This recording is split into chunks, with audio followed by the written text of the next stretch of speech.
aprendizaje significativo. Y el aprendizaje significativo significa el adquirir conocimientos, actitudes prácticas que sirvan para resolver problemas de la vida cotidiana y particularmente en nuestra carrera, pues obviamente de la práctica profesional.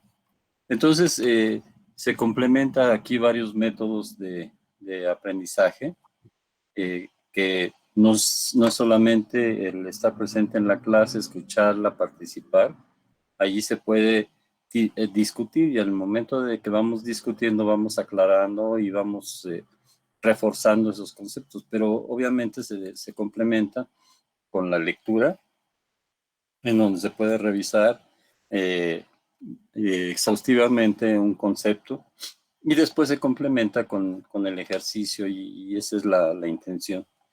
Y el día de hoy lo que vamos a revisar es algo ya netamente aplicativo, algo práctico que vamos a tener y que es una de las herramientas que utiliza la epidemiología, porque déjenme decirles que la epidemiología hace uso de muchas disciplinas, de la economía, la geografía, la sociología, la antropología, y con todo ello lo que busca es identificar y revisar aquellos fenómenos que afectan a las poblaciones. Y entonces, el siguiente paso que debemos dar es poder medir, poder cuantificar esos fenómenos. Y entonces vamos a entrar de lleno. Les voy a presentar la pantalla.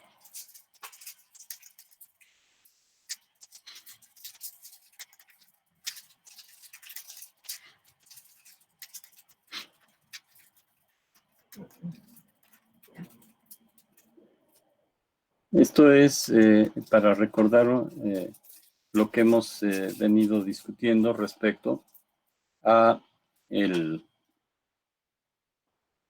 método epidemiológico, en donde ya dijimos que parte de la observación de la realidad, pero esa realidad tiene que ser esa observación de la realidad debe ser una observación científica, es decir, fuera de cualquier prejuicio, debe ser dirigida a un aspecto muy concreto de la realidad y tratar de encontrar los elementos cruciales que nos permitan comprender esa realidad para poder generar y adquirir conocimiento. Y entonces, de la observación de los fenómenos, la primera pregunta que vamos a responder es el qué, y ahí vamos a describir de manera concreta el fenómeno. Puede ser una enfermedad, puede ser una patología social, puede ser diferentes aspectos de la realidad.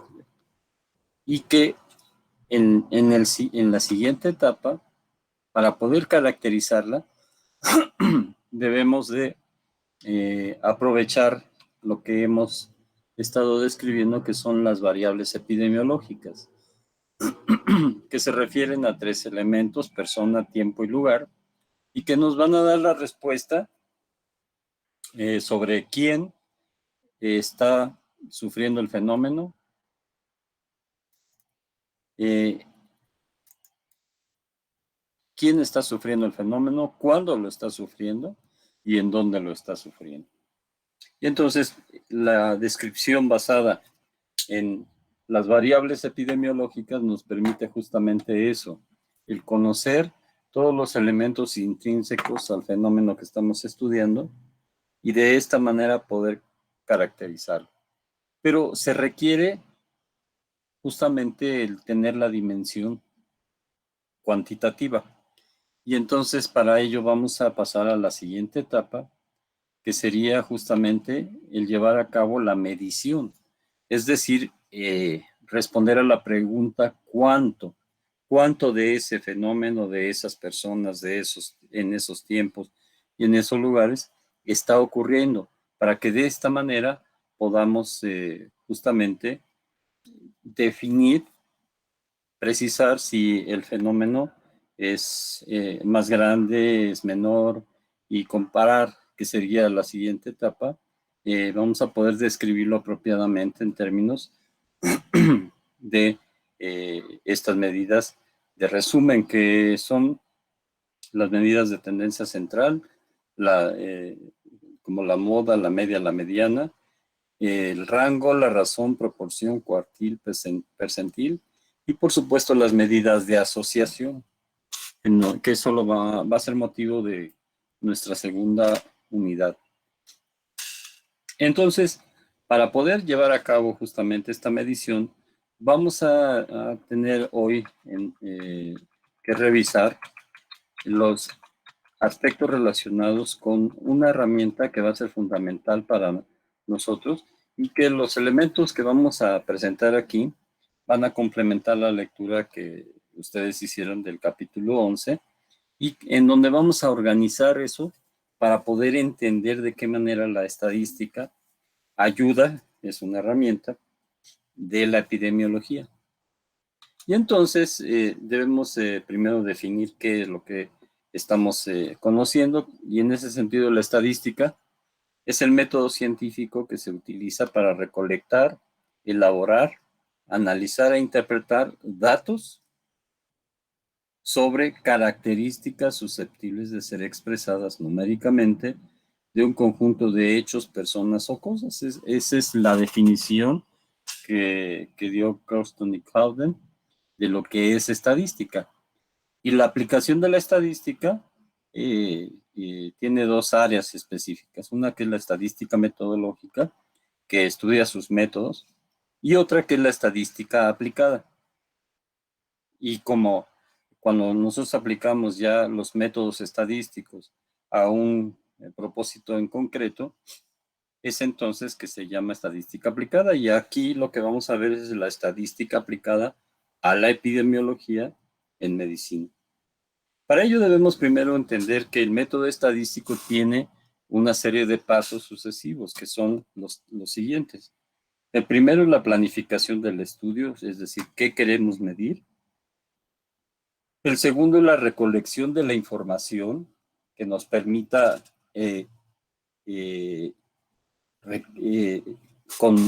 contar con esos datos que pueden, de las características susceptibles de ser expresadas numéricamente, y que el siguiente paso sería la elaboración y presentación de los datos recogidos. Y en un sentido muy práctico, en el método estadístico lo primero que hacemos es recoger datos, pero ya cuando lo empezamos a presentar y lo vamos a, sobre todo, analizar e interpretar, entonces se convierte en información. Es decir, pasamos de la simple recolección de datos a la elaboración de información. Y esa información es la que nos va a permitir tomar decisiones y poder hacer cumplir los propósitos del método epidemiológico.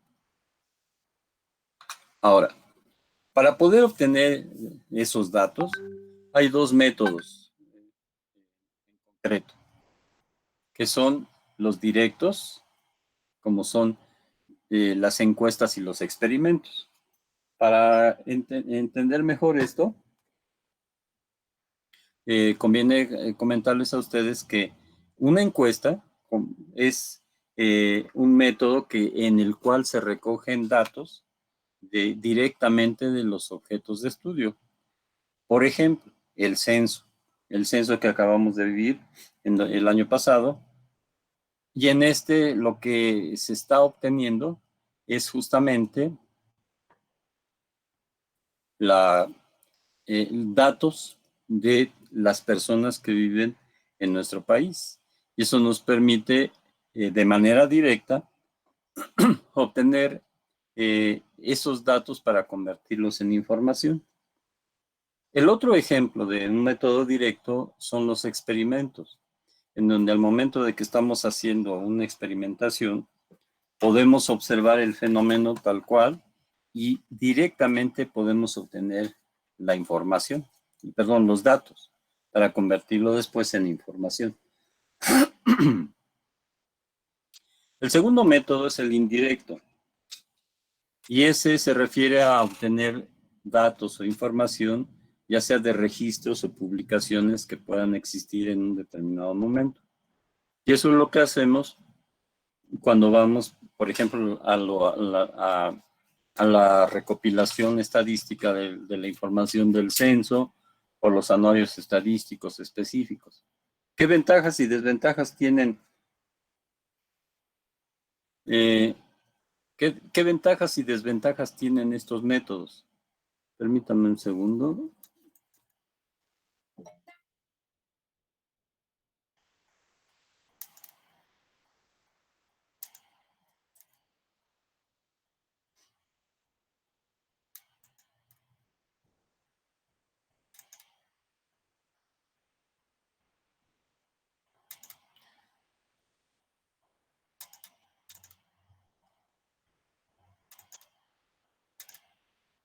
¿Qué ventajas y desventajas tienen estos métodos? Pues el directo es más confiable.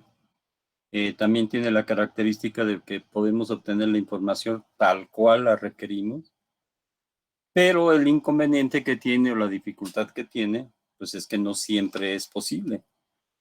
Por ejemplo, si quisiéramos saber información de la población de nuestro país, sería bastante complicado y muy costoso el que pudiéramos nosotros tratar de obtener esos datos de manera directa.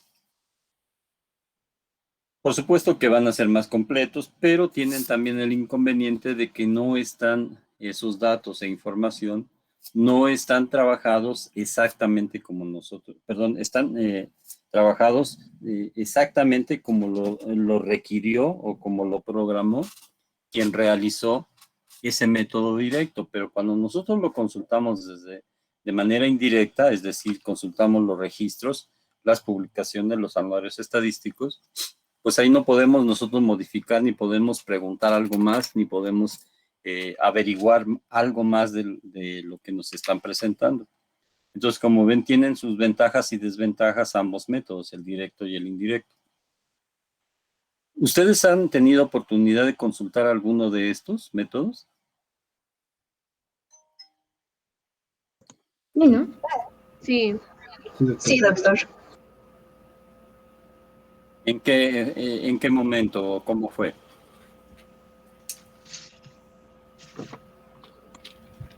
Pues yo en un caso de violencia obstétrica que me tocó exponer ese tema y tuve que recurrir a datos de INEGI y no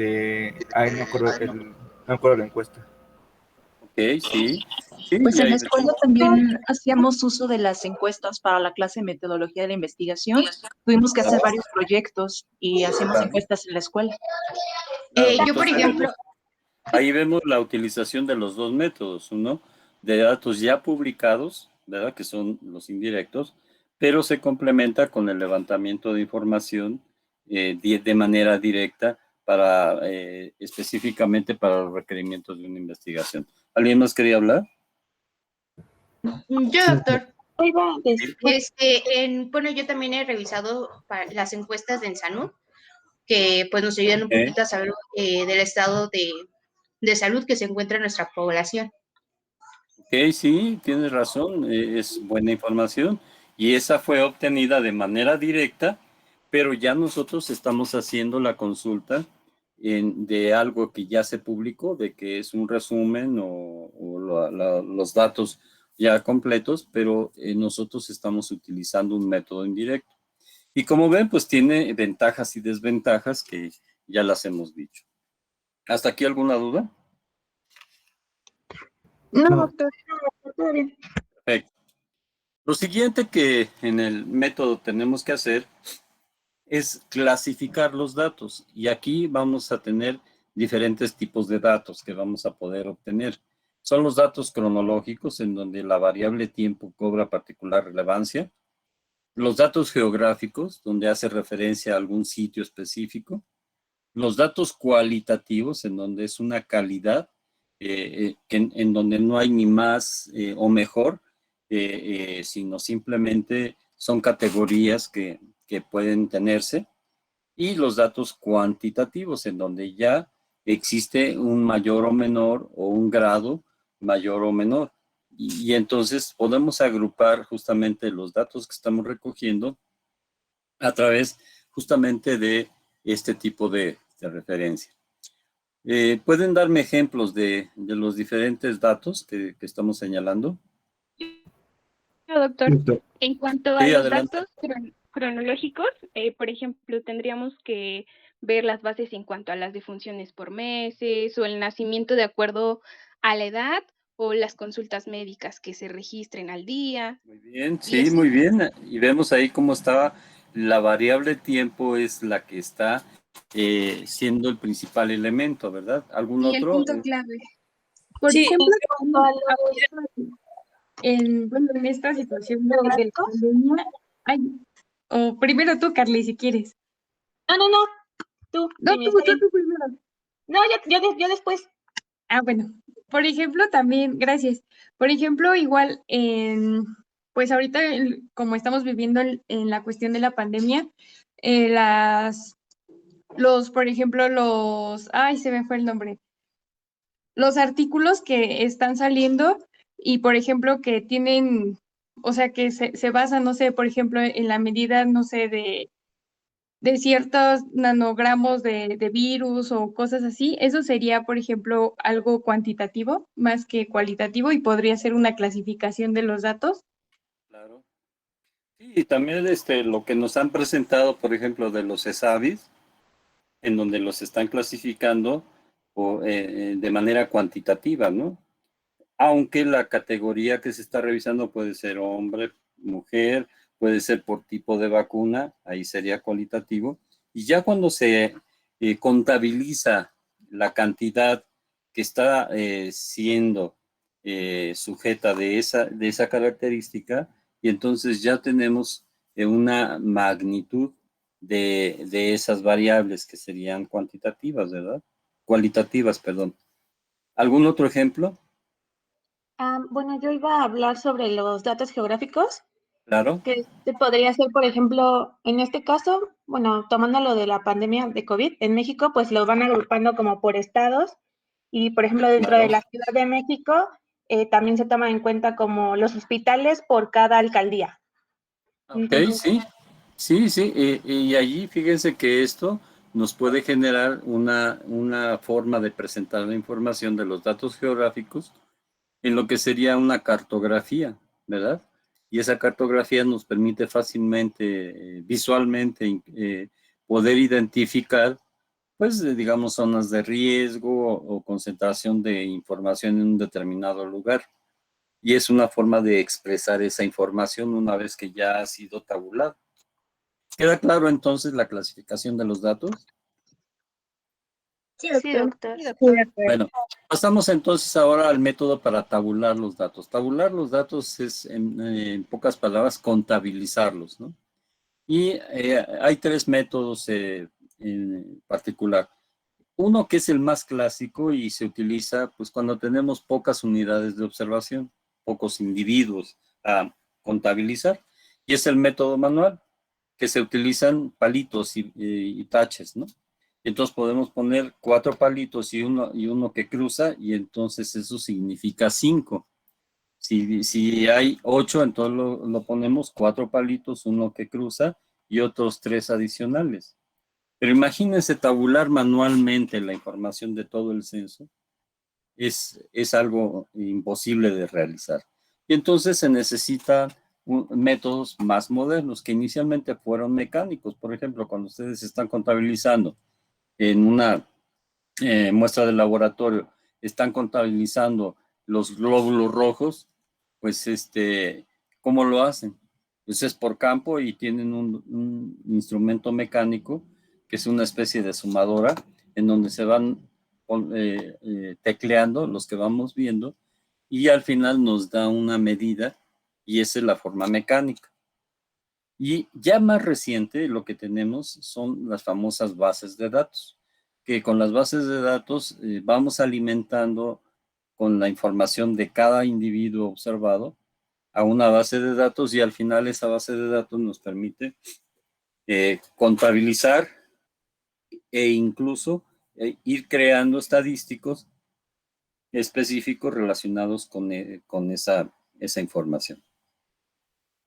Ahora, una vez que ya tenemos tabulados los datos, es decir, contabilizados y organizados, viene el siguiente paso, que es presentar esa información. Y para ello tenemos dos métodos. Uno que es el presentar cuadros para hacer la presentación de los datos. Y los cuadros tienen una forma de presentarse que vemos aquí en este modelo, que está conformado por renglones y columnas. Y en la primera columna que vamos a anotar, aquí vamos a anotar la variable principal. Y vienen dos columnas en donde en una vamos a anotar el número absoluto, que sería el total que hemos contado de las veces que se repite cada observación. Y siempre es conveniente complementarlo con el porcentaje sobre el total de observaciones que hemos tenido. El último renglón va a ser una fila para los totales, en donde vamos a tener el total que hemos observado, y esto se corresponde con el 100%. Aquí está al revés, primero están los valores relativos, que sería el porcentaje, y después los valores absolutos. Habitualmente, ustedes lo van a ver en las diferentes publicaciones, vamos a tener primero, y es lo mejor, tener primero los datos absolutos, es decir, el número de observaciones para cada una de las variables, y el porcentaje que iría al final. Pero se complementa con algunas cosas adicionales. Siempre vamos a tener que ponerle un título. Y el título tiene una regla específica para construirlo. Tienen que ser 3 líneas, y en la línea superior vamos a poner el qué y el cómo. El cómo es lo que estamos observando de una determinada población. Por ejemplo, supongamos que ahorita tenemos en el grupo 54 alumnos. Y de esos 54 alumnos lo vamos a presentar según el género de los alumnos. Entonces aquí tendríamos que anotar masculino y femenino. El total absoluto sería 54 y el porcentaje total sería 100%. Supongamos que tenemos 27 alumnos hombres y 27 alumnos mujeres. Esto corresponde cada uno de ellos al 50%, y entonces ya tenemos. Pero el título, ¿cómo lo construimos? Tendríamos que decir el qué y el cómo. El qué sería el objeto de estudio. En este caso serían alumnos. Y el cómo sería de acuerdo a su género. Y entonces el título en la primera línea nos diría alumnos según género. El dónde sería en la Escuela Superior de Medicina, grupo ACM1, ACM8. Y el cuándo, vamos a suponer que fuera la fecha de hoy, diríamos entonces 4 de marzo de 2021. Y ya quedaría expresado en el título, ya correctamente integrando las 4 variables que debe tener el título: el qué, el cómo, el dónde y el cuándo.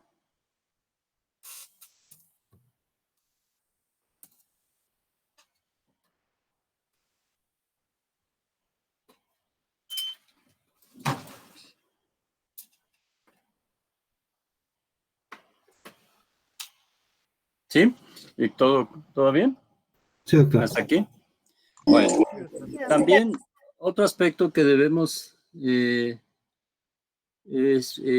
hacer es que tendríamos que anotar otros elementos para poder dar cuenta de lo que estamos presentando, que sería en este caso uno que va a ser muy importante, que siempre debe tener, y que sería la fuente, es decir, de dónde obtuvimos esa información.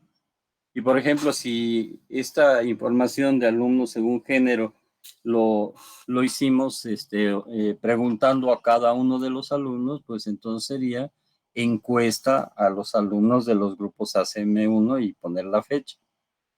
También puede tener un renglón al término del cuadro que diga, si es que es necesario, de notas aclaratorias. Ahí podemos anotar, por ejemplo, que un alumno no contestó y de esa forma siempre nos debe cuadrar el total a 100% e integrar a todos los elementos de un grupo. Si no tenemos a alguien que haya contestado, tenemos dos opciones. Una es cerrar el total, por ejemplo, a 53 alumnos y ponemos un asterisco, una llamadita de atención y en la aclaración decimos un alumno no contestó y por esa razón no se incluye en el cuadro. Y la otra es que podríamos tener en nuestras renglones el masculino, el femenino y uno de no contestó o no se sabe. Y de esa manera el total sería ya de 54 alumnos y nos daría el 100%. Las dos reglas son válidas y ustedes las van a poder identificar en diferentes documentos.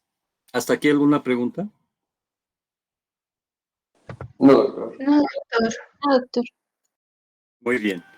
Bueno, el siguiente paso ya lo tenemos aquí ya más resumido en un cuadro, pero sería también muy bueno que con un solo vistazo pudiéramos nosotros tener una idea de lo que se está presentando. Y para ello tenemos la posibilidad de elaborar gráficos para presentar los datos, que serían básicamente la misma estructura. En el título debería ser igual, el título, cuerpo y fuente, ¿verdad? En el título y la fuente son los mismos principios utilizados para los cuadros. Por ejemplo, podríamos poner un cuadro número 1 y gráfico número 1, y entonces la fuente del gráfico 1 es el cuadro número 1. Y es de cómo ahí cambia la situación. Si para el cuadro la fuente fue la entrevista a los alumnos, en el ejemplo que dimos, ahora para el gráfico tendría que ser la fuente el cuadro número 1 de la encuesta. Y entonces aquí tenemos un modelo de gráfica. El cuerpo de la gráfica va a estar constituida por dos ejes, el vertical y el horizontal, en donde aquí vamos a tener los valores dependientes y aquí vamos a tener el encabezado de los valores independientes. Y entonces podemos anotar aquí el género de los alumnos y en los valores vamos a anotar, y aquí hay una recomendación, siempre para hacer una gráfica vamos a utilizar porcentajes. Nunca lo vamos a hacer más que por excepción con valores absolutos. ¿Sí se entendió esto? Sí, doctor. Sí, doctor. Es decir, si fueron, por ejemplo, aquí 550 observaciones, ¿verdad? No podemos poner aquí en el eje vertical, no podemos tener de 100 en 100 o de 50 en 50, sino siempre sería de 1 a 100 y los valores de los porcentajes estarían graficados en el cuerpo de este gráfico. Todo cuadro debe acompañarse de gráfica correspondiente y se recomiendan los siguientes tipos de gráficas. Para los datos cronológicos son barras unidas, perfil de barras o polígonos de frecuencia, que en esencia son lo mismo, pero ahorita vamos a ver la diferente forma de presentarlos. Para los datos geográficos pueden ser barras separadas, mapas estadísticos o cartografías. Para los datos cualitativos, barra sola, gráfica circular o de pastel o de pie, barras separadas o barras combinadas. Datos cuantitativos pueden ser barras separadas, barras combinadas, histograma y estereografía, que este sería el de tercera dimensión. ¿Cómo se ven estos? Miren, aquí tenemos en la figura 11.3, tenemos las barras unidas. Noten ustedes que no hay separación entre cada uno de las variables. Y el que se llama perfil de barras, que sería la figura 11-4, ¿qué es lo que tiene? Es lo mismo, nada más que se le quitó la separación y entonces esto nos da un perfil. Pero si ponemos un punto en medio de cada una de estas barras o de estos perfiles, nos va a dar un polígono de frecuencia. Por eso digo que son esencialmente lo mismo. Y las barras separadas, pues es exactamente lo mismo, nada más que se utiliza un espacio entre cada una de las barras. ¿Hasta aquí vamos bien? Sí, doctor. Bien. Ahora, viene otra, la barra sola. En esta barra sola se están anotando la cantidad de veces que se repitió cada una de las variables, pero toda la barra integra el 100%, que sería, digamos, una representación en una barra de lo que nosotros estamos acostumbrados a ver que es la gráfica circular, o de pie o de pastel, ¿verdad? En donde cada gajo está representando cada una de las fracciones de la barra. Y así podemos utilizar diferentes elementos para poder hacer la presentación. ¿Hasta aquí vamos bien? Sí, doctor. Perfecto.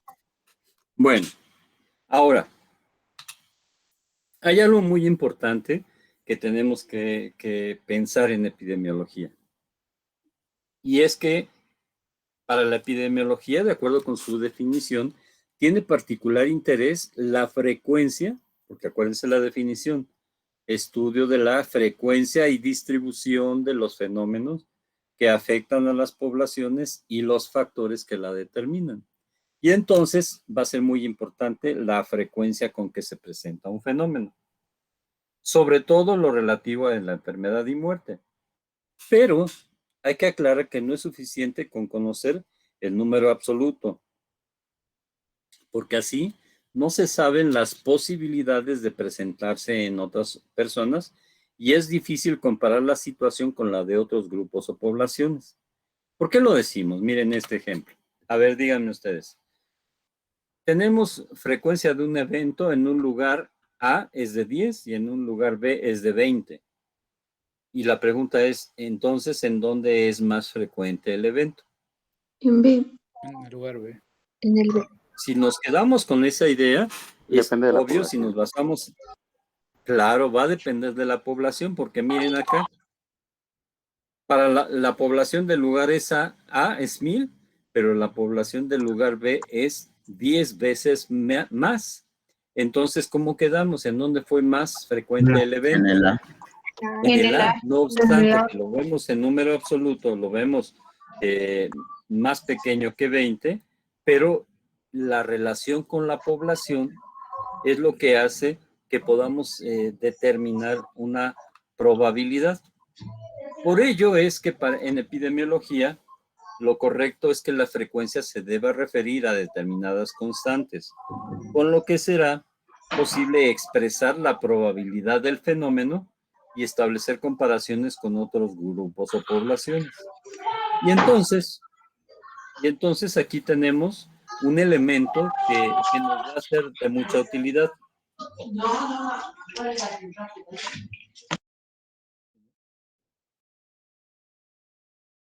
Gracias, Elene. El indicador es el elemento que nos va a permitir entender esto. ¿Qué es un indicador? Es un artificio estadístico que nos permite medir un fenómeno. Y esto es una cifra representativa de una situación para un periodo determinado. Dicho de otra manera, es el número de veces que se presenta el fenómeno, es el número absoluto. Y cuando este número se relaciona con otro, que puede ser una constante, se le llama número relativo. ¿Hasta aquí vamos bien? Sí, doctor. Doctor. Entonces, fíjense, entre los números relativos que se usan en epidemiología se tienen los siguientes. Razón. Es una medida de resumen para variables cualitativas que consiste en la comparación a través de una división entre dos conjuntos o grupos de elementos de diferente o igual naturaleza. Es decir, es un cociente que se obtiene de la relación entre dos números. Por ejemplo, si aquí dijimos que en el grupo hipotéticamente hay 54 alumnos, de los cuales 27 son hombres y 27 mujeres, ¿cuál sería el resultado de dividir 27 entre 27? 1. 1. ¿Y qué nos dice ese 1? Que por cada hombre hay una mujer, o es una relación de 1 a 1. ¿Sí se comprende? Sí, sí, doctor. Llevado a la salud pública, tenemos un ejemplo, miren. En una comunidad hay 500 casas y 1,200 habitantes. ¿Cuál sería la razón de habitantes por casa? Entonces, ¿qué hacemos? Dividimos 1,200 entre 500 y la razón es de 2.4 habitantes por casa. ¿Sí se entiende? Sí. Sí. En muchas ocasiones este dato nos va a ser de mucha utilidad, porque si aquí tenemos una razón de 2.4 habitantes por casa y en otra comunidad tenemos una relación de 5 habitantes por casa, ¿en cuál podríamos considerar que existe mayor hacinamiento? En las de 5 habitantes por casa. Y entonces nos damos cuenta que nos permite establecer comparaciones de las cuales podemos obtener conclusiones. ¿Se comprendió esto? Sí, Sí, doctor. doctor. Perfecto. Otro medida de resumen es la proporción, es otro número relativo. Y esta es una medida de resumen para variables cualitativas, que consiste en la comparación a través de una división de una parte, un subconjunto de un total al que pertenece. Cuando la proporción se multiplica por 100, se convierte en un porcentaje. Dicho de otra manera, es una razón, pero referida a 100, o sea, es una comparación de las partes con el todo. Y vemos aquí el ejemplo. De 1,500 habitantes en una localidad, 400 tienen agua. Si lo quisiéramos expresar en porcentaje, ¿qué haríamos? Dividimos 400 entre 1,500 y lo multiplicamos por 100 y esto nos da 26.66%. ¿Se comprendió? Sí. Sí, doctor. La proporción siempre se va a expresar en porcentaje, dado que la condición es que la parte se relacione con el total que se representa como el 100%. Entonces, ¿ya quedó claro lo que es la razón y la proporción? Sí, doctor. Sí. Una razón es comparar un grupo con otro grupo de un grupo en general. Y en cambio, la proporción es comparar una parte de ese grupo con el total de ese grupo. ¿Sí queda esto claro? Sí, doctor. Sí. Sí, doctor. Perfecto. El tercer número relativo es la tasa o coeficiente. Esta es una medida de resumen para variables cualitativas que consiste en la comparación a través de una división del número de veces que ocurre un evento con la población en que se registró. Es decir, que aquí estamos refiriendo una característica, por ejemplo, número de enfermos, con el total de la población que estuvo en ese momento. Las tasas son muy útiles porque sirven para describir correctamente una situación y para anticipar la probabilidad o el riesgo de ocurrencia del evento a analizar. Relaciona un hecho con el universo expuesto al riesgo y para facilitar su comparación o interpretación se relaciona a su vez con una constante. ¿Cómo es esto? Siempre tiene 3 elementos. En el numerador vamos a colocar el número de hechos ocurridos o de personas afectadas. Ojo, siempre tiene que ser en un tiempo y en un lugar determinado. Y en el denominador vamos a colocar la población total a la que pertenecían las afectadas o que estuvieron expuestas a ese riesgo. Este cociente pues, es multiplicado por una constante que puede ser un múltiplo de 10, 1,000, 100,000 u otra cantidad. De hecho, una proporción también es una tasa, pero referida siempre a 100. Y aquí vamos a aprender una única fórmula que les voy a pedir que ustedes mentalicen y que la tengan siempre presente, que nos va a servir para construir cualquier tasa que se les ocurra. Va. La fórmula general para construir una tasa es la siguiente. En el numerador vamos a colocar el número de eventos de interés. Pueden ser muertes, enfermos, sobrevivientes, puede ser nacimientos, puede ser matrimonios, puede ser afectados de una X patología, etcétera, de discapacitados, lo que ustedes quieran, siempre en un tiempo y lugar determinado. Y eso lo vamos a dividir entre la población que estuvo sujeta a esa probabilidad. También les hago una aclaración. En epidemiología, la probabilidad es todo un concepto que viene de la teoría de la probabilidad. Lo vamos a conocer nosotros en epidemiología como riesgo. Y entonces vamos a hablar de riesgo o probabilidad de ¿qué? De que ocurra algo. Y entonces lo vamos a dividir el número de eventos de ese tiempo y lugar entre la población expuesta en riesgo o total de ese tiempo y lugar determinado. Y siempre lo vamos a multiplicar por un múltiplo de 10. ¿Se entendió esta fórmula? Sí, doctor. A ver, vamos a hacer un ejercicio, ¿sale? Si yo les dijera, necesito urgentemente medir la probabilidad de enfermar de COVID de la población de México, ¿qué debo poner en el numerador? ¿Cuántos pacientes se han enfermado de COVID? Okay. En México. Ajá, En México. Y como es una epidemia, aquí tendríamos que utilizar desde la fecha de inicio de la pandemia hasta el momento actual. ¿Se entiende? Usualmente siempre se refiere a un año específico, pero aquí como les estoy pidiendo construir este indicador de esta pandemia en México, entonces vamos a ponerlo de tiempo, va a ser desde el inicio de la pandemia. ¿Sí? Ok. Y entonces sería el número de veces el número de enfermos de COVID en México desde que empezó la epidemia entre la población expuesta en ese tiempo y lugar. Que sería, pues, en términos generales, para redondearlo, aquí utilizaríamos el indicador más reciente que tenemos, generado por el Censo Nacional de Población y Vivienda, que nos dice que son 128 millones de mexicanos viviendo en el país.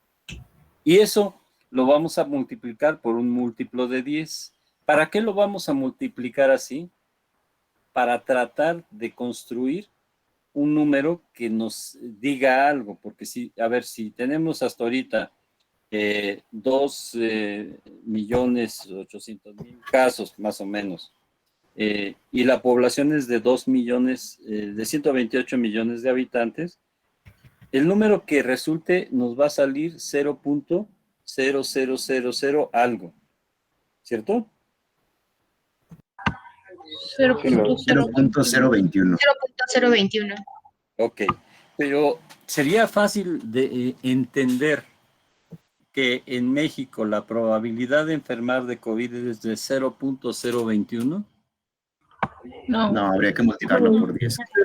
Habría que multiplicarlo por un múltiplo de 10 para volverlo un entero, ¿verdad? Y entonces la recomendación aquí es que cuando sean poblaciones de millones de habitantes, hay que multiplicarlo por 100,000. Si la población expuesta es de cientos de miles, entonces lo multiplicamos por 10,000.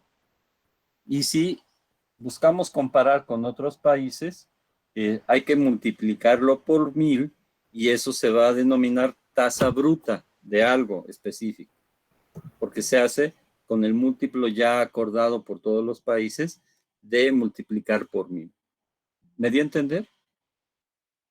Sí, doctor. Sí, doctor. Quizás. Sí, doctor. Bueno, A sí. ver, preguntas. En el caso de multiplicarla por 10,000, nos da una probabilidad de 218%, más o menos. No Es que, ojo, aquí no es por ciento. Número de casos por cada tanto de habitantes. En este caso sería, si lo multiplicamos por 100,000, entonces sería, ¿cuánto me dijiste? 218. 218 por cada 100,000 habitantes. ¿Y esto cómo se entiende?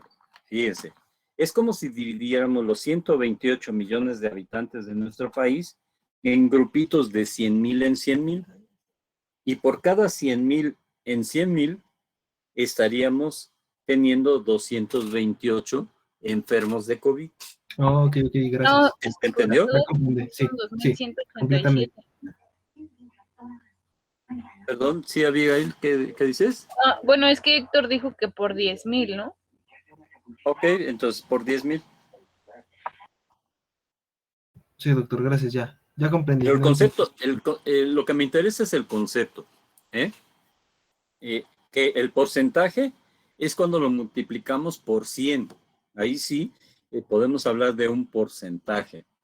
Pero si es de 1,000, 10,000 o 100,000, por el múltiplo de 10 por el cual multiplicamos, entonces nos tenemos que referir por cada 1,000, 10,000 o 100,000 habitantes de esa población expuesta. Correcto, doctor. Sí, ya comprendí. ¿Entendió? Gracias. Sí, ¿Sí? gracias. Ojo, les pido de favor que esta fórmula la escriban en una tarjetita si quieren y la tengan siempre a la mano en sus apuntes y que de esta manera podamos siempre utilizar nuestra fórmula correctamente. Fíjense que hay dos formas de entender esto. Una, de memoria, y entonces se tendrían que aprender las fórmulas de n cantidad de indicadores que existen y todos aquellos que queramos inventar para poder medir un fenómeno, porque lo que mide aquí, esta tasa, es que mide un fenómeno. El que acabamos de construir es el fenómeno enfermedad de COVID. ¿Sí me di a entender? Sí, La doctor. otra manera de aprenderlo es aprender una sola fórmula y entender cómo se interpreta. Y entonces, ya tuvimos un resultado de, ¿cuánto fue? La división de enfermos de COVID. Cada... ¿Cuánto fue, Abigail? Por cada 100,000 habitantes, la probabilidad de que enfermen va a ser de, bueno, 2,187.5 pueden enfermar, más bien dicho. ¿Por cada cuánto? 100,000. Por cada 100,000. 2,184. 87.5. 87.5. Ok, vamos a trabajar con eso. ¿Sí? Y entonces, la tasa que les pedí que construyéramos, ¿cuál es? ¿Tasa de qué? De probabilidades de infectar. De probabilidad de enfermar, ¿verdad? Pero aquí hay dos conceptos que va a ser muy importante conocer. Uno es incidencia y otro prevalencia. ¿Qué es incidencia? Casos nuevos. Casos nuevos. Okay. Y entonces vamos a tratar de utilizar el ejemplo justamente de COVID para el que acabamos de construir para poder entender la diferencia entre estos dos conceptos. ¿Ok? A ver. Si yo les digo, díganme por favor la incidencia, no la tasa, la incidencia de COVID en México.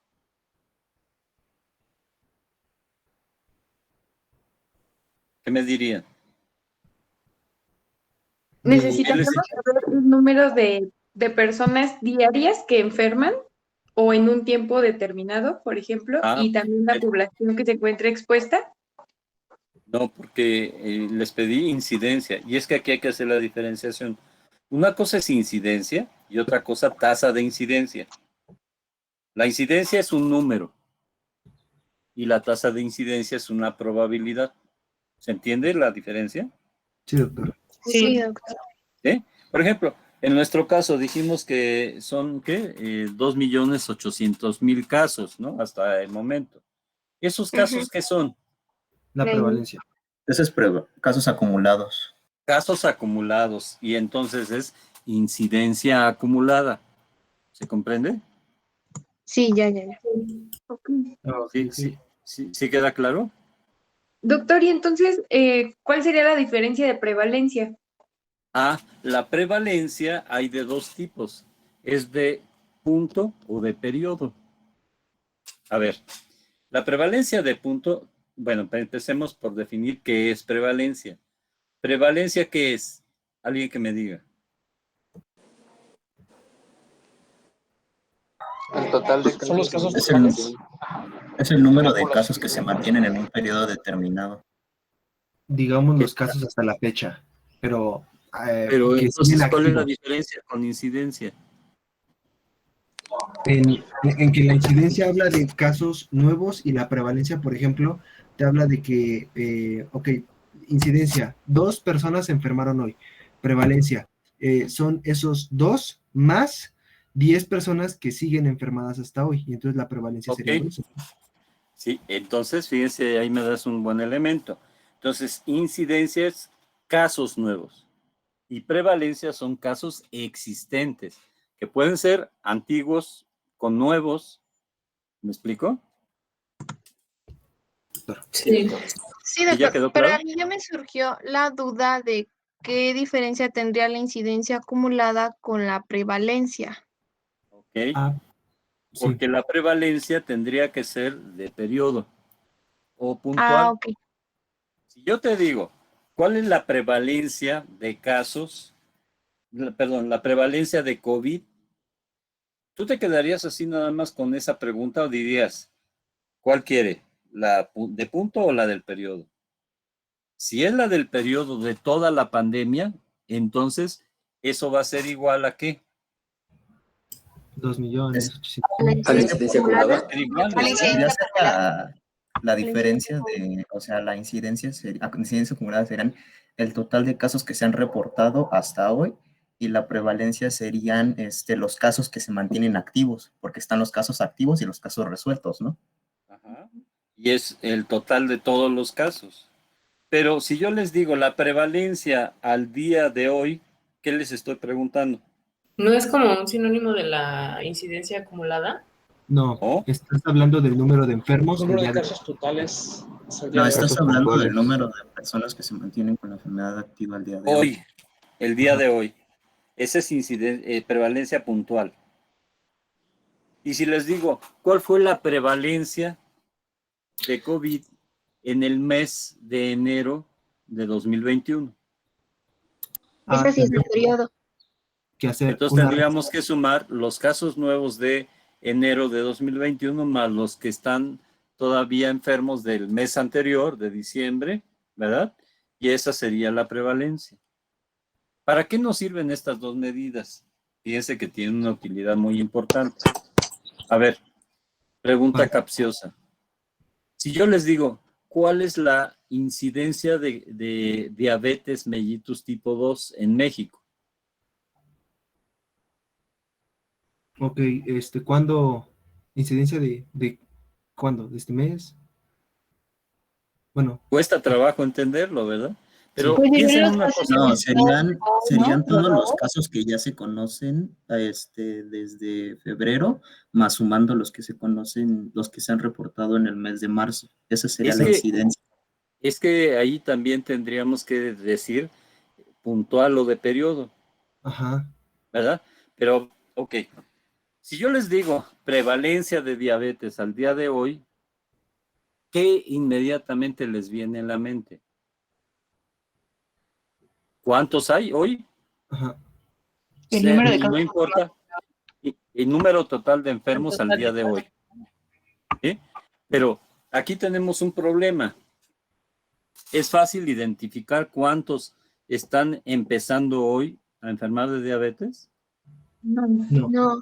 No. Está complicadísimo, ¿verdad? Porque mucha gente transcurre su enfermedad o ya la trae desde mucho tiempo y en realidad cuando empezó, pues está muy difícil saberlo. Y entonces aquí nos caemos en una conclusión. La prevalencia nos sirve sobre todo en caso de enfermedades crónicas. Por ejemplo, ¿cuál sería la prevalencia de anemia? Fíjense que es más sencillo de reportar eso que decir cuál es la tasa de incidencia de anemia al día de hoy. ¿Se Pues la comprende? prevalencia. Ah, sí. ¿Se comprende cuál sería más probable conseguir? Y también Es la prevalencia. ¿O cuál fue la prevalencia reportada en la ENSA 2020 o 2016 de desnutrición.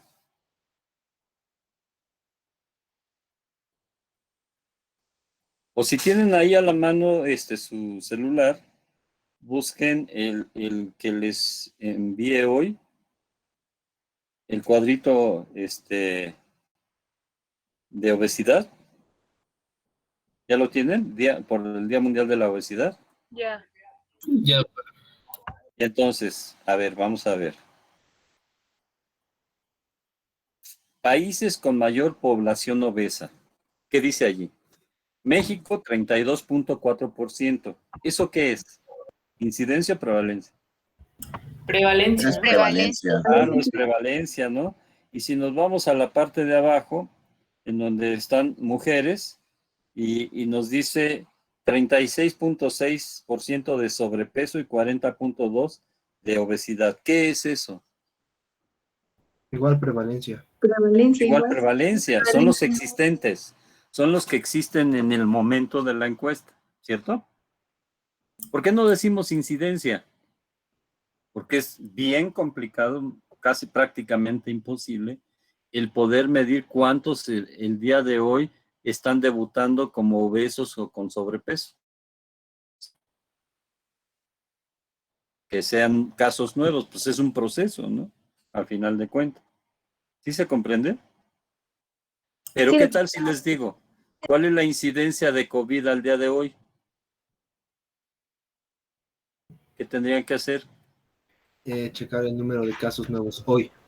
Hoy, exactamente. Esa es la gran diferencia. Y entonces en enfermedades agudas de periodo corto es más sencillo el poder recabar esa información de incidencia. En cambio, para las enfermedades crónicas es más útil y más cómodo poderlo conocer la prevalencia. Y en ambos casos hay incidencia y prevalencia de punto y de periodo. Incidencia puntual, ¿cuál sería? Cuando lo estoy preguntando al día de hoy o del mes pasado o del día de ayer. ¿Me explico? ¿Sí me doy a entender? Sí, doctor. Sí, doctor. Sí, doctor. Y con incidencia o prevalencia, ¿verdad? Y en cambio, cuando digo de periodo, ¿verdad?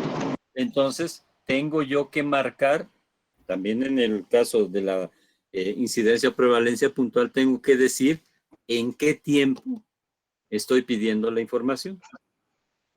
¿Sí se comprendió? Sí, doctor. Sí, doctor.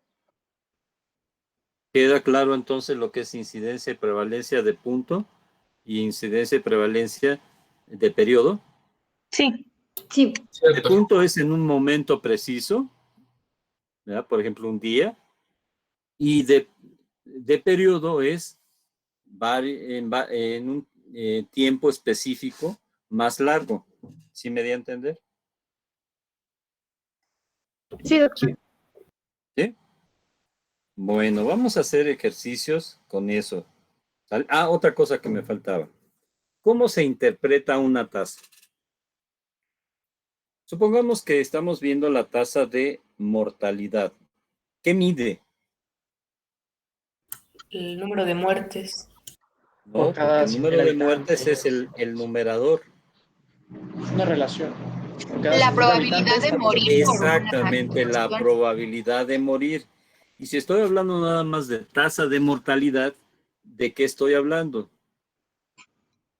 Todas las causas y en todos los grupos de edad. Es un indicador general. ¿Sí? ¿Se entiende? Sí, doctor. ¿Qué iría en el numerador? El número total de defunciones en un tiempo y en un lugar determinado entre la población de ese tiempo y lugar determinado, y lo vamos a multiplicar por un múltiplo de 10. Y entonces, ¿qué mide? La probabilidad de morir de toda la población de ese tiempo y lugar. ¿Sí me di a entender? Sí, doctor. Pero si tenemos nosotros la mortalidad general, pues es algo que está sobreestimando el riesgo que tiene la población. y poblaciones específicas, ¿no? Porque, por ejemplo, si yo les digo, a ver, la tasa de mortalidad de cáncer cérvico-uterino, ¿sería correcto poner a toda la población? No. No, ¿verdad? Porque ¿quién es la población expuesta a padecer cáncer cérvico-uterino y morir? Entonces sería solamente la población femenina. Y entonces la población expuesta, ¿verdad? Y entonces fíjese que esa tasa se convierte en una tasa más específica, tanto por causa como por población. ¿Sí me di a entender? Sí. Sí. Y también se puede hacer más específico. Se Perdón. vuelve específico. También Lo se puede hacer podemos más específica por la edad de los casos en los que se presentan. Claro que sí. Y entonces, fíjense, podemos hacerla tan específica o tan general como queramos nosotros. Por ejemplo, si yo les digo, a ver, tasa de mortalidad general, ya saben, es el riesgo de toda la población de morir nada más, por cualquier causa y por cualquier edad. Pero si yo les digo la tasa de mortalidad por diabetes, entonces el riesgo de morir por diabetes que tiene esa población. Pero si aparte, después yo les digo la tasa de mortalidad por diabetes en mujeres, se hace todavía más específica, ¿verdad? Y si les digo tasa de mortalidad por diabetes en mujeres de 15 a 44 años, es todavía más específica para edad y todavía más específico. Puedo hacer las tasa de mortalidad por diabetes mellitus tipo 2 en mujeres de 15 a 44 años en Coahuila. Se hizo más específica todavía por lugar. Y entonces nosotros podemos jugar, llamémosle así, de acuerdo a qué tan específico queremos el indicador o qué tan general o referido a qué tipo de población específica se requiere ese indicador. ¿Sí me di a entender? Sí, doctor. Sí, doctor. ¿Preguntas o dudas? No, doctor. No. Y entonces, si yo les digo, ¿qué mide la tasa de mortalidad por diabetes? ¿Qué me dicen? La probabilidad de morir. El riesgo o probabilidad de morir por diabetes en un tiempo y en un lugar determinado y en una población determinada. ¿Sí se entiende? Sí, doctor. Ok. Bueno, vamos a aterrizar esto en ejercicios más específicos. Aquí tienen una serie de coeficientes o tasas que son muy usuales en epidemiología, ¿verdad? Y tenemos diferentes. Están numeradas del 1 al 23. ¿Ya se dieron cuenta? Sí. Sí, doctor.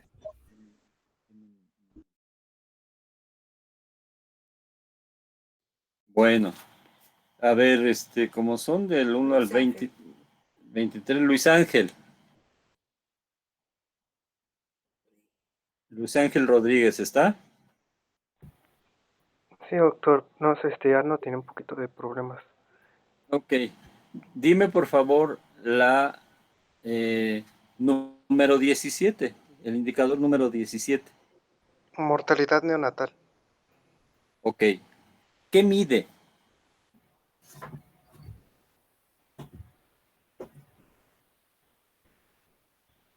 Pues de cuántos recién nacidos, cuántos fallecen. Y eso, ¿qué dijimos anteriormente? Que mide, una tasa que mide. Había comentado que pues cuánto es la población que está en riesgo entre pues un determinado grupo que está en exposición. A ver, vamos a volver entonces a la fórmula. ¿Sí la estás viendo? Sí. Luis Ángel. Sí. Ok. Aquí tenemos tasa y le pusimos tasa de mortalidad neonatal. ¿Sí? Sí. Y entonces, ¿qué tenemos que ver aquí? Estamos pidiendo que sea la tasa de mortalidad neonatal, ¿verdad? Y entonces, ¿a qué hace referencia? ¿Qué mide esa tasa de mortalidad neonatal?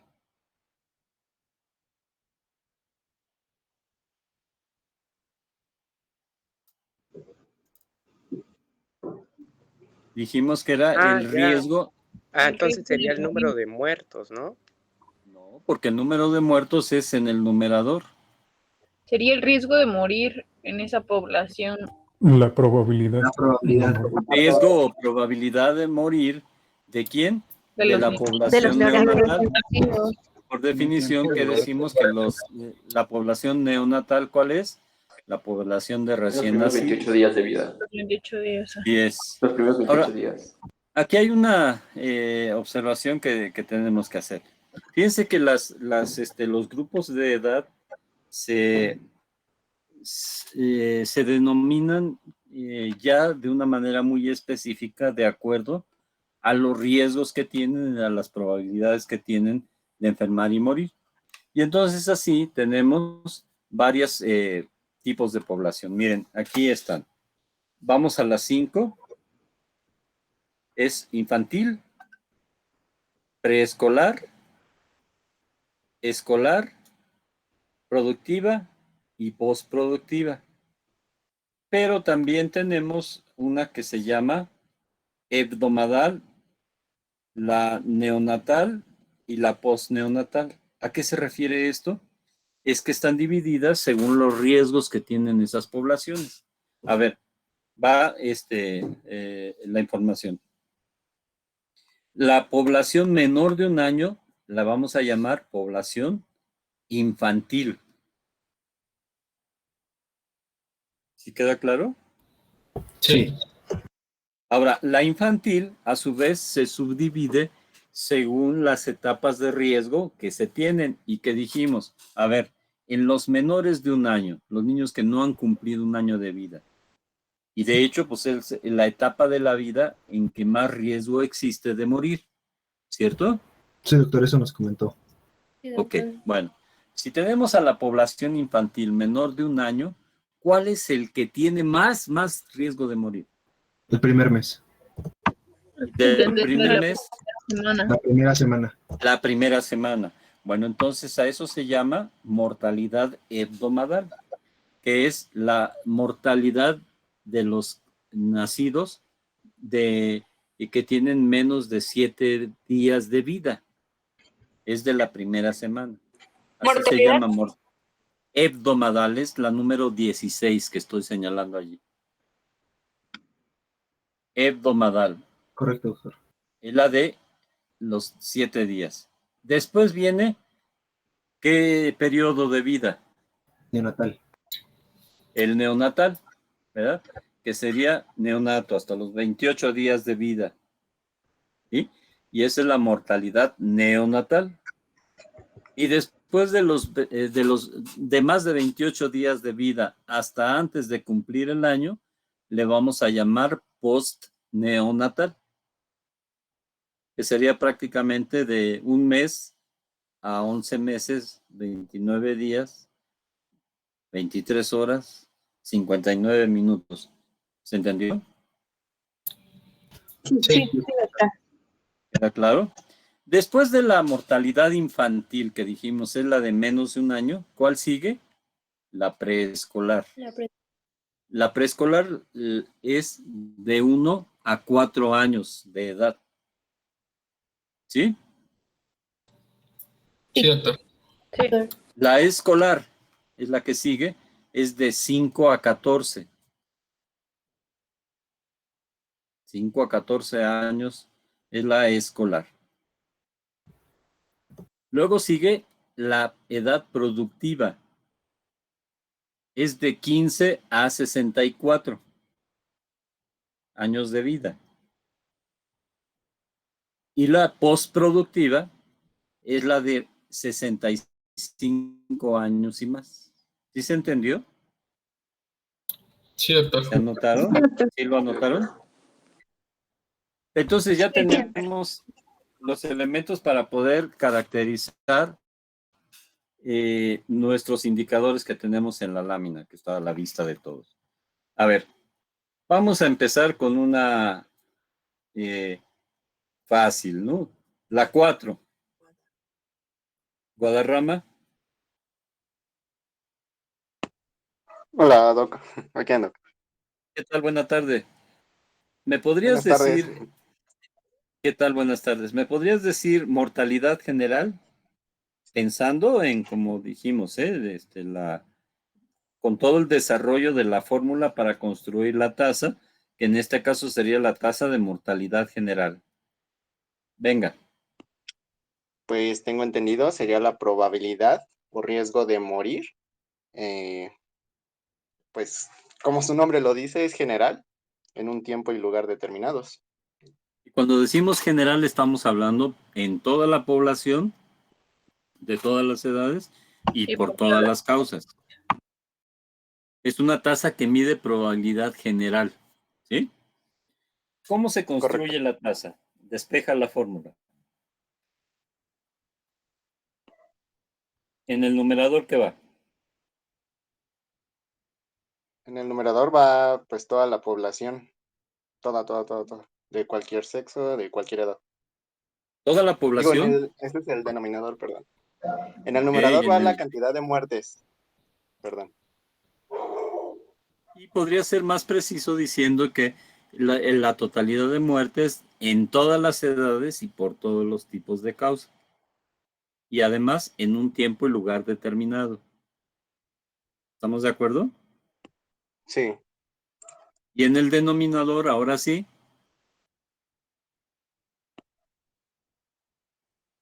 ¿Qué va allí? Pues la cantidad de población que estamos estudiando en este caso. Es toda Y a la eso le población. llamamos la población expuesta, y como es una tasa de mortalidad general, sería entonces la población total de todas las edades. Y tiene que ser del mismo tiempo y lugar determinado. ¿Y qué más? Ah, caray. No sé. Según yo nada más era Multiplicado por un 10, múltiplo por un de exponente de 10. Un exponente de 10. Ok. ¿Sí quedó entendido el ejercicio?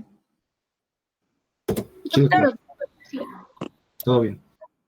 Doctora, a mí ¿Alguien me quería? quedó una duda. Adelante.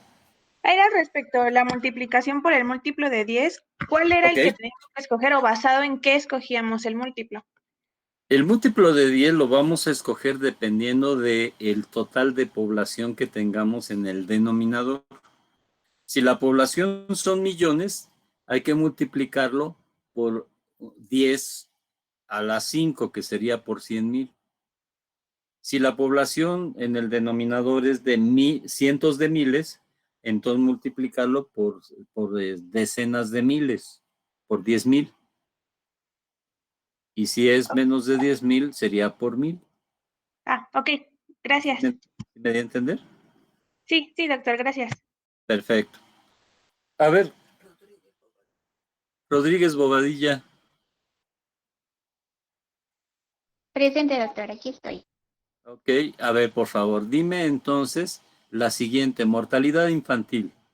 Despeja toda la fórmula. Ok, entonces hablaríamos de el número o probabilidad de morir de los menores de 1 año. Correcto, nada más quítalo de número. ¿Es riesgo o probabilidad? Ok. ¿Sí? ¿Sí? Sí. Sería, mide el riesgo o probabilidad de morir de los menores de 1 año de edad. Ok, ahora sí, despejemos la fórmula. ¿Qué va en el numerador? El número de muertes de esta población, de los menores de 1 año, de todas las causas, en un tiempo Bien, correcto. y Bien. lugar determinado. Muy bien. ¿Y en el denominador? Vendría siendo la población expuesta, que sería la población total de menores de 1 año. Muy bien. ¿Qué más? Y multiplicado por un múltiplo de 10 o exponente de 10. Muy bien. Muy bien. Perfecto. A ver, Hernández Chávez. Sí, doctor. Mortalidad preescolar. Claro, es el número de muerte, bueno, la probabilidad que tienen la población comprendida de el año a los 5 años, me parece. 1 a 4 años. 4 años. Y arriba va el Mayores de total. 1 año y menores de 5 años. Ok. Sí, en el denominador va el número de casos de muertes de cualquier Espérame tantito causa. allí. Espérame tantito allí. Sí. Cuando tú dices casos de muertes, me estás revolviendo vivos con muertos. Casos son vivos y muertos son muertos. ¿Sí me doy a entender? Sí, sí. Entonces, va de nuevo. Tasa de mortalidad preescolar. ¿Qué mide? El riesgo de que tienen la población comprendida entre 1 y 5 años de morir por cualquier 1 a causa. 4 años. 1 a 4 años, sí, cierto. Ajá, de morir. ¿Y la fórmula Exacto. qué tenemos que poner, qué despejar ahí? Arriba van el número de muertes de esta población comprendida Siempre hay que en un lugar decirla, y en un ¿eh? tiempo. Siempre hay que decirla. Número de De la muertes población pediátrica. pediátrica. Escolar. Preescolar, correcto. Sí. ¿Qué más? Comprendida en un lugar y tiempo. Por cualquier causa. Determinados. Ok. ¿Y en el denominador? Pues sería el total de la población preescolar, igualmente en el lugar y tiempo determinados. Ok, ¿qué más? Por un múltiplo de 10, que en este caso, pues al ser millones, serían por 10,000. Ok. Ok. A ver, vamos a ver ahora. Paniagua. Aquí, doctor, buenas tardes. Hola, buenas tardes. Mortalidad escolar, por favor. Mortalidad escolar, claro, doctor. Bueno, despejando la fórmula, es tasa de mortalidad escolar igual al número de funciones de la población escolar. Eso va en el numerador. ¿De qué edad? A ver, permítame. 5 a 15 años, me parece. 5 a 14. A 14. Bueno, número de, Ok. pues, de Porque funciones de la si población es uno escolar. de 15, ya entra en el siguiente grupo, que sería de 15 a 64. Entonces aquí Ok, es de 5 a 14. Ok. Ujú. Y en el denominador, pues va el total de la población expuesta de los escolares de los 5 a 14 años en un tiempo y lugar determinado, y eso lo multiplicamos por un factor de 10 pues a la n. Ok. ¿Qué mide? La probabilidad de que fallezcan, bueno, de defunciones en estas personas, en este grupo poblacional, en estos escolares. Ok, muy bien. Espinosa Cortés. Sí, doctor. A ver, vamos a ver mortalidad en edad productiva. Sí. Bueno, entonces en la fórmula, en el numerador, sería la totalidad de muertes en población en edad productiva, que va de 15 a 64 años, Muy bien. sobre el total de la población en esa misma edad, en la edad productiva, por cualquier múltiplo de 10. Hay que elegirlo, ¿no? Y aquí sería 10 a la n. Te faltó en un tiempo y lugar, Sí, perdón, en lugar y tanto en tiempo el numerador como en el denominador. Y dime, por favor, ¿qué mide esa tasa? el riesgo de muerte en esa edad, en la ¿Cuál edad? población, en la edad productiva, ¿De qué edad? de 15 a 64 años. Correcto, muy bien. A ver, Abarca. Sí, doctor, Abarca presente. Jiménez. Aquí. Ok, por favor, el 10, mortalidad en edad postproductiva. Bueno, lo que va a medir es... perdón, déjame acomodar mis ideas. Sí, ya. El riesgo, la probabilidad de muerte que se va a presentar en la edad postproductiva, que comprende las edades de 65 años y más, en un lugar y Correcto, tiempo muy bien. determinado. ¿Ok? ¿Cómo Ujú. la despejas? Y ya en la fórmula sería la tasa de mortalidad en la edad postproductiva. En el numerador tendríamos los números de muertes en la edad postproductiva de 65 años y más entre la población, entre el total de la población, en este caso de la edad ¿De toda la población? no, de la edad postproductiva. Siempre hay que decirlo, ¿eh? Y no olvides también que es un tiempo y lugar determinado. Sí, en ¿Qué tiempo y más? lugar determinado, en ambos, tanto en el numerador como en el denominador, y ¿Listo? multiplicados por un múltiplo de 10, que es 10 a la n. Ok, correcto, muy bien. A ver, vamos a... Velázquez Lomelí.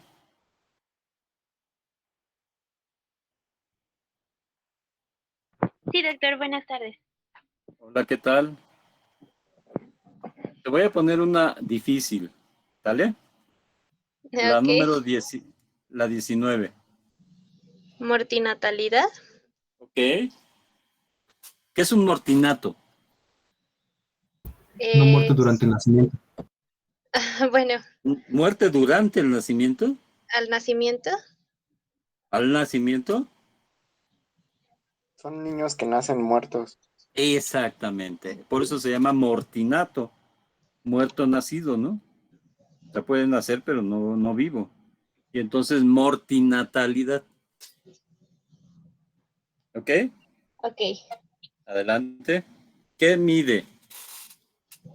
Mide, es la tasa de muertes, bueno, de los nacidos muertos. ¿Qué mide? ¿Qué mide?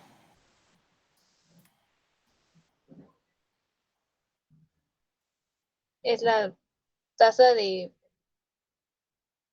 ¿Pero qué mide? el número Ese de sería el... muertes. ¿Pero qué mide? La Acuérdate, probabilidad. riesgo o probabilidad. La probabilidad de... De nacer muerto, Sí, es que no sabía cómo expresarlo. ¿sí? O de tener un nacido muerto, ¿no? Un mortinato. A ver, ¿cómo se despeja? Pues arriba en el número de eventos iría el número de mortinatos que se presentan en un lugar y tiempo específico. ¿Correcto? Y en el denominador iría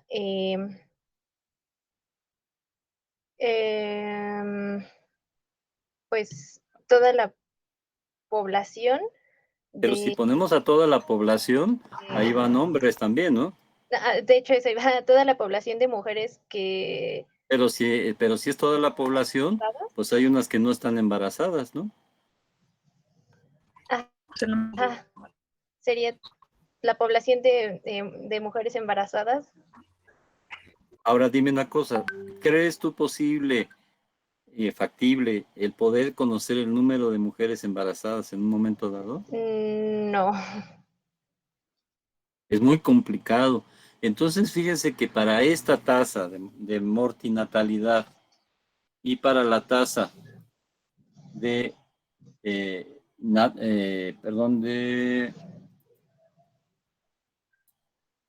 mortalidad materna, la 6, tenemos el mismo problema que el denominador. No es fácil conseguirlo, entonces ya hay un acuerdo internacional para poner en el denominador de estos dos indicadores, mortalidad materna y mortinatalidad, el número de nacidos vivos registrados. Ok, entonces en esos dos casos se utiliza la natalidad, ¿no? Como indicador, como denominador. Sí. Y se utiliza nacidos vivos registrados, ya es un concepto muy claro, ya muy preciso. Y eso es el número de nacidos vivos registrados a mitad de año.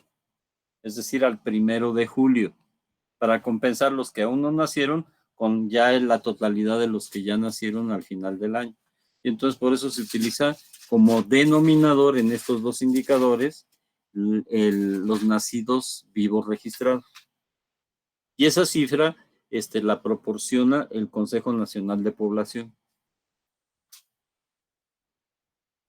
¿Sí quedó claro? Sí, doctor. Sí, doctor. ¿Quedó claro entonces? Todo claro. Perfecto.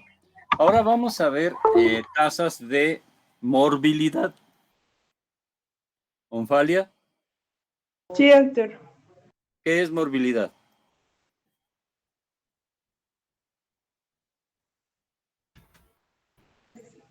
Podría ser como la prevalencia, no, bueno, las enfermedades que tiene la población. Claro, las enfermedades, ¿no? Enfermedad, morbilidad es enfermedad, mortalidad es muertes. Ahora, de las tasas de morbilidad, vamos a tener 3, que son la 19, 20 y 21. Vamos a tener primero la tasa de incidencia. ¿En qué consistirá la tasa de incidencia despejando de nuestra fórmula? Pues en la probabilidad de casos nuevos de cierta enfermedad. Perfecto, muy bien. ¿Y qué va en el numerador? En el numerador iría el número de casos nuevos de la enfermedad y en el denominador iría la población general que puede ser afectada por Sí. Recuerda siempre en un tiempo y lugar. bueno, en un tiempo y lugar determinado y se Ok. multiplica por por 10 a la n. Ok, muy bien. Muy, muy bien. Y la siguiente, Martínez Ibáñez. Aquí estoy, doctor. Perfecto. Dime, por favor, la tasa de prevalencia, la 20. ¿Perdón, doctor? Perdón, doctor. La tasa de prevalencia. Explícamela, por favor, con base en la fórmula.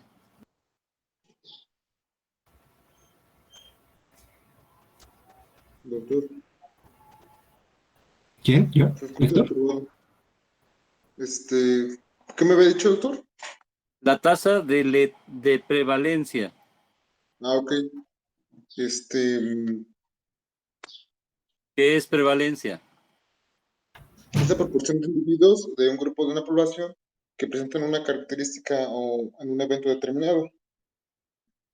Sí, podría ser. ¿Y entonces cómo la despejas? El número de eventos que sucede. ¿De qué? En la prevalencia de la morbilidad de enfermos. De enfermos, claro. Pero En un tiempo y lugar esa determinado. prevalencia, ¿en qué consiste? Son enfermos existentes, porque la incidencia son los enfermos nuevos y en la prevalencia son los nuevos y los que ya quedaron todavía enfermos. ¿Se entiende? Sí, doctor. Ok, y entonces en el numerador, ¿sí? Perdón, yo ahí me quedé con una duda. Entonces, ¿cómo podríamos decir que es como la probabilidad de los casos Sí, existentes? sería la probabilidad de tener enfermos, que pueden ser nuevos o anteriores, de una determinada enfermedad. Ok, ¿Entiendes? gracias. Ahora sí. Adelante. Con el despeje. Sobre el número total de la población en un tiempo y lugar determinado, multiplicado por un múltiplo de 10. Ok. Muy bien. Ahora, otra medida de morbilidad es la tasa, la 21, la tasa de ataque. Esta tasa de ataque en realidad es una medida, es una tasa también de incidencia, pero aquí la característica es que conocemos con toda precisión el número de personas en riesgo.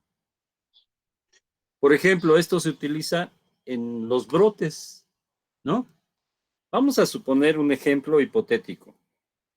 Supongamos que Abarca nos invita a una fiesta y vamos los 56 que estamos en el grupo, los 54 alumnos y los 2 profesores, y vamos 56 a una fiesta, ¿vale? Y resulta que un día después hay de enfermos la mitad. ¿Qué tasa podemos construir que nos mida la magnitud de ese brote, de esa enfermedad, por ejemplo, de diarrea? Es la tasa de ataque. Y entonces se construye de la siguiente manera. Vamos a poner en el numerador el número de enfermos, que en el ejemplo sería 27. Y en el denominador la población expuesta, que sería 56. Entonces serían 28, ¿verdad? 28 en el numerador y 56 en el denominador, en un tiempo y lugar determinado que sería, por ejemplo, el día de hoy. ¿Cuál sería la tasa de ataque? Esta se multiplica por 100 porque es un porcentaje. ¿Cuál sería la tasa de ataque? ¿Un 50%? 50%. ¿Y qué nos dice esta tasa de ataque? Que la mitad de la población enfermó después del evento de la fiesta que nos invitaron. ¿Se entendió? Esta nos sirve para hacer mediciones durante los brotes epidémicos.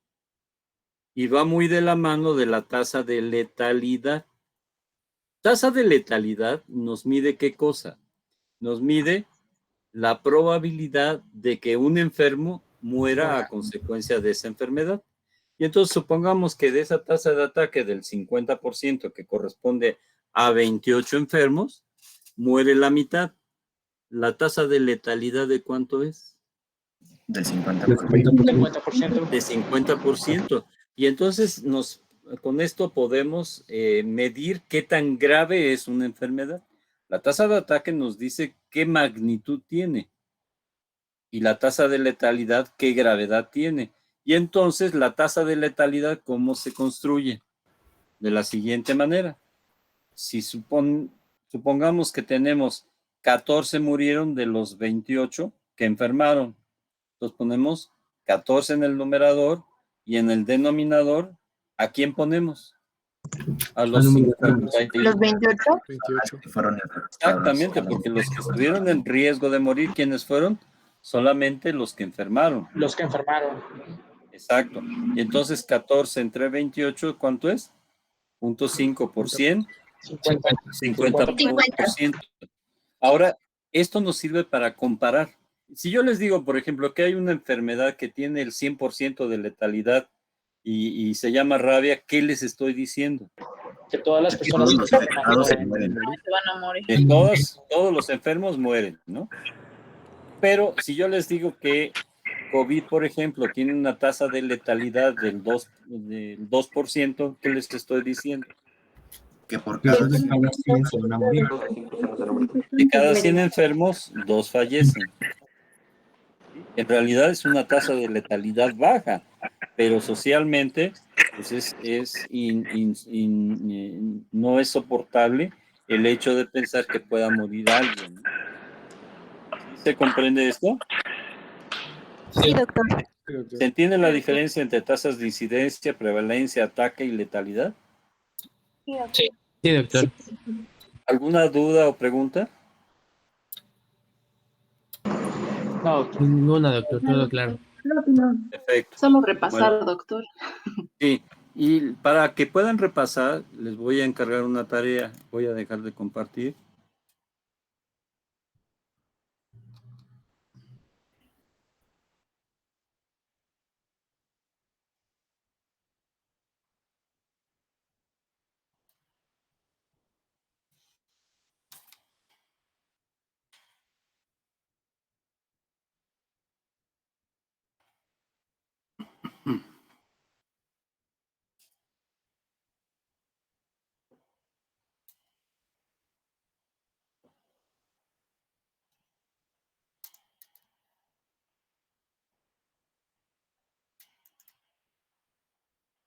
Y ahora les voy a compartir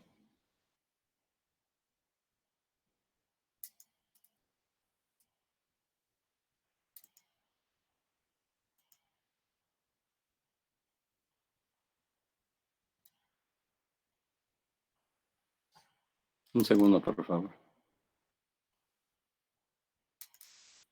Estamos aquí en el repositorio. Ahorita les comparto.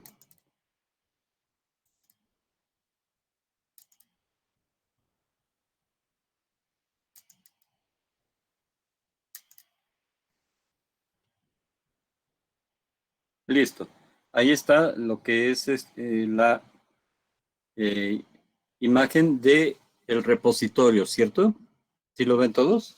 Sí, doctor. Sí, doctor. Bueno, para encontrar esta tarea van a ir aquí a esta carpeta que dice alumnos carnet de ejercicios. La abren, van a la unidad 1 y en la unidad 1 van a abrir la carpeta 2 que dice calcular las tasas. Y la tarea que hay que hacer es esta. Práctica 1 se llama. ¿Sí la ven? Sí, doctor. Sí, doctor. Sí, tiene 5 ejercicios que son de ir aplicando esto que hemos estado revisando. ¿Sí? Y aquí vamos a practicar varias cosas. Vamos a practicar la construcción de indicadores, vamos a practicar estas medidas de incidencia, prevalencia, letalidad, prevalencia puntual, prevalencia de periodo y también la descripción epidemiológica en tiempo, persona y lugar con el último ejercicio, el ejercicio número 5 de esta práctica. ¿Quedó entendido? Sí, doctor. ¿Podría repetir la última parte, doctor? Porque se me cortó el internet un poco. La última parte se refiere a este ejercicio, que es una historia en la cual ustedes van a ir a aplicar la descripción epidemiológica de persona, tiempo y lugar. Y a partir de ello se espera que puedan identificar el origen de ese fenómeno que se está estudiando. Sus respuestas, gracias, doctor. sus respuestas las esperamos el lunes máximo a las 8 de la noche. ¿Quedó claro? Sí, doctor. Sí, doctor. Sí, doctor. Perfecto. Doctor, si hubiera una duda durante el transcurso del fin de semana, podemos preguntársela, ¿verdad? Claro, claro que sí. Ya saben, allí en lo que es el chat, directamente nos pueden preguntar. ¿Quedó claro todo? Ok, doctor, claro. Sí, doctor. Disfruten entonces los ejercicios porque eso les va a permitir reafirmar los conceptos y les va a poder dar una fortaleza para manejar todo esto que son, al final de cuentas, son las bases para poder entender todo lo que viene posteriormente. Y también otra cosa que les quiero precisar, ya ven que tenemos también el reporte de las conferencias de COVID. Sí, doctor. Sí, doctor. Sí, esos son semanales, ¿no? Nos indicó. Son semanales, pero les había dicho que la entregaran el sábado, pero la fecha de corte en realidad es el domingo. Entonces, por favor, para ser congruentes con las semanas epidemiológicas que van con fecha de terminación los domingos, entonces vamos a recoger también el reporte el lunes, por favor, que lo envíen. Ok, doctor, está perfecto. ¿De acuerdo? Muy bien, pues entonces que tengan buena tarde y nos vemos el próximo martes. Gracias, doctor. Igualmente, gracias. Gracias, doctor.